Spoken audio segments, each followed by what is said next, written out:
Fresh off being humiliated after claiming that people need to accept rampant crime waves as part of living in a big city, actor Seth Rogen has made himself look like a right knobhead once again. His new HBO show, Santa Inc., portrays Father Christmas as a cynical, bigoted fraud who weaponizes his white privilege to exploit women and people of color. There have been many Santa Clauses throughout history. Some were loved, others loathed.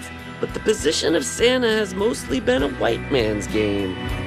Exactly, it's fucking crazy. Things have gotta change. An R-rated animated Christmas comedy with a touch of a feminist agenda. Suffice to say, denigrating Santa at Christmas time and using him as a vehicle for your sanctimonious, tawdry, woke social engineering hasn't gone down so well. Almost immediately upon its release, the series fell flat on its arse. On IMDb, Rogen's new film is less popular than Netflix nonce-fest Cuties. This clip from the Critical Drinker channel explains why the new series is so dire. An 8-part TV show starring two preachy, self-righteous activists and theoretical comedians that have been so chronically unfunny for so fucking long that I genuinely struggle to remember how or why they even became famous in the first place. A storyline that tries to shoehorn every possible permutation of the message and mix it all together with crass jokes about the Holocaust and the unspecified virus of unknown origin. Good news, sir. More American kids believe in you than they do in vaccines or the Holocaust. That's great!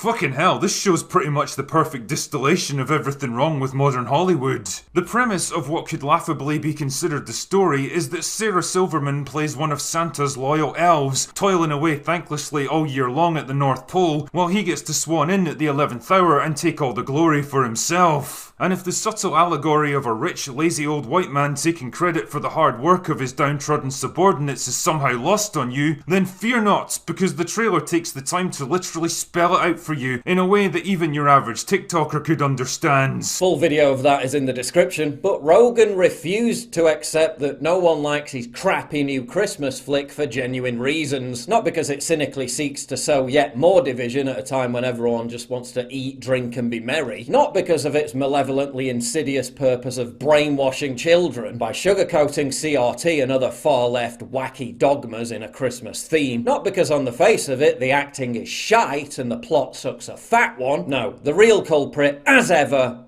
is white supremacy. We've really pissed off tens of thousands of white supremacists with our new show Santa Inc., which is now available on HBO Max. Please read the responses to this tweet for confirmation. Is this like when nobody liked the new Ghostbusters because it was an all-woman cast and not because it sucked? So everyone who dislikes your movie is a white supremacist. Damn, I haven't watched it yet, but that's a lot of pressure for me to like it now. Like it and I'm okay. Dislike it and I'm a white supremacist. Weird. Variety is not exactly the bastion of white supremacy. Everyone must be a white supremacist because I can't find a positive review. Am I out of touch?